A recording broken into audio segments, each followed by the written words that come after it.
Your Royal Highness Meghan Markle, congratulations to you both.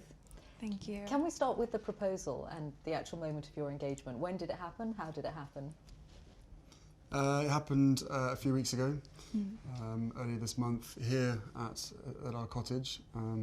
Just a standard, typical night for us. It's a cozy night. It was, what were we doing? Just roasting chicken and Roasting having a chicken, trying to roast a chicken. Trying to roast a chicken, and it was just an amazing surprise. It was so sweet and natural and very romantic.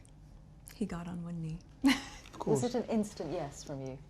Yes, as a matter of fact, I could barely let you finish proposing. I was like, can I say yes now? She didn't even let me finish. She said, can I say yes, can I say yes now? And then there was hugs and I had the ring in my finger and I was like, can I give you the ring? And she goes, oh yes, the ring.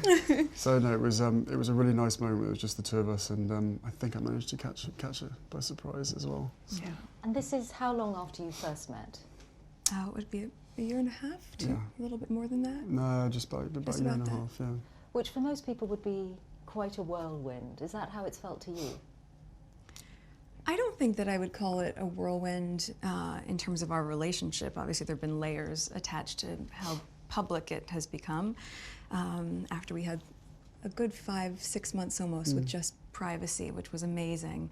But no, I think we were able to really have so much time just to connect, and we never went longer than 2 weeks without seeing each other, even though we were obviously doing a long-distance relationship. So it's we made it work. How did you first meet? Yes, we first met. We were introduced actually by a mutual friend, who we should protect her privacy and not reveal too much of that. And but it was literally through her, and then we met once and then twice back to back, 2 dates in London. Last July, yes, beginning of July, and then it was I think about 3, maybe 4 weeks later that I managed to persuade her to come and join me in Botswana, and we camped out with each other under the stars, and she came and joined me for 5 days out there, which was absolutely fantastic. So then we were really by ourselves, which was crucial to me to make sure that we had a chance to get to know each other. Yeah. But the friend who introduced you, was she trying to set you up? Yes, it was definitely a setup. It was a blind date. It was a blind date, and, for sure. And it's so interesting because we talk about it now, and even then, because I'm from the States, you don't grow up with the same understanding of the royal family, and so while I now understand very clearly there's a global interest there, I didn't know much about him, and so the only thing that I had asked her when she said she wanted to set us up was, I had one question. I said, well, is he nice? Because if he wasn't kind, it didn't seem like it would make sense. And so we went and met for a drink, and then I think very quickly into that we said, well, what are we doing tomorrow? We should meet again. What are we doing tomorrow? Let's meet again. And then it was like, right, diaries. We need to get the diaries out and find out how we're going to make this work, because I was off to Africa for a month. She was working, and we just said, right, where's the gap? And the gap happened to be in the perfect place. So how much did you, Prince Harry, know about Meghan? Had you seen her on TV? No, I'd never even heard about her until this friend said Meghan Markle. I was like, right, okay, give me a bit of background. what's going on here? So no, I'd never watched Suits. I'd never heard of Meghan before, and I was beautifully surprised when I walked into that room and saw her, and there she was sitting there. I was like, okay, well, I'm going to really have to up my game here. I'm going to sit down and make sure I've got a good chat. I think for both of us, though, it was really refreshing because, given that I didn't know a lot about him, everything that I've learned about him, I learned through him, as opposed to having grown up around different news stories or tabloids or whatever else. Anything I learned about him and his family was what he would share with me, and vice versa. So for both of us, it was just a really authentic and organic way to get to know each other. And was that quite refreshing for you in the way that you've been brought up, with a lot of people knowing a lot about you? Was it refreshing? Or thinking they know. Or thinking they know. Exactly. Yeah, no, it was hugely refreshing to be able to get to know someone who isn't necessarily within your circle, doesn't know much about me, I don't know much about her. So to be able to start almost afresh, right from the beginning, and getting to know each other step by step. And then taking that huge leap of only 2 dates, and then going effectively on holiday together in the middle of nowhere, and showing a tent together and all that kind of stuff. It was No, it was fantastic. It was absolutely amazing to get to know her as quickly as I did. And starting a long-distance relationship, you were working on Suits, you had, I imagine, a packed filming schedule. You've got lots of commitments of your own. How hard was it to keep things going? It was, yeah. It was just a choice, right? I think that very early on when we realized we were going to commit to each other, that we knew we had to invest the time and the energy and whatever it took to make that happen. And so yes, with the filming schedule, it was not the easiest because it of course included a lot of travel back and forth, but... I don't think you've had any idea what time zone you've been on for the last year and a half. No.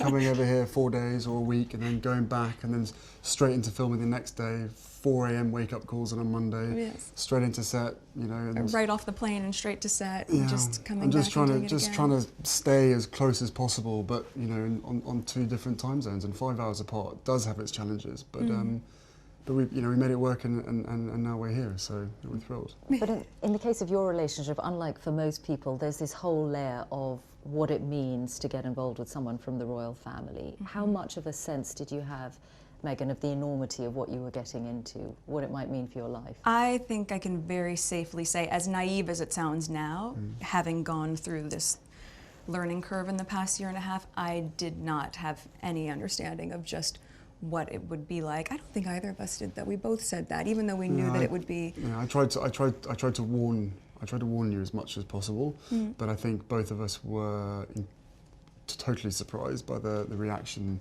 after the first 5-6 months of what we had to ourselves of what actually happened from then. So I think you can have as many conversations as you want and try and prepare as much as possible, but we were totally unprepared for what happened after that. The scrutiny. Well, all sorts.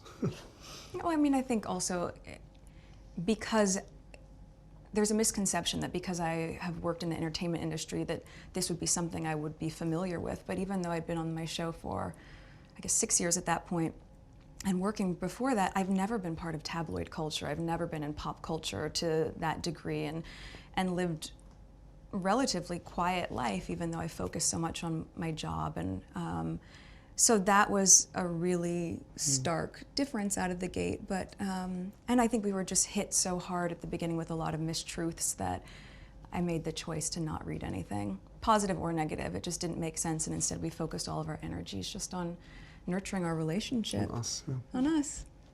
And some of that scrutiny, and you ended up making a very public statement about it, some of that scrutiny was centred around your ethnicity, Meghan. When you realised that, what did you think? Of course, it's disheartening.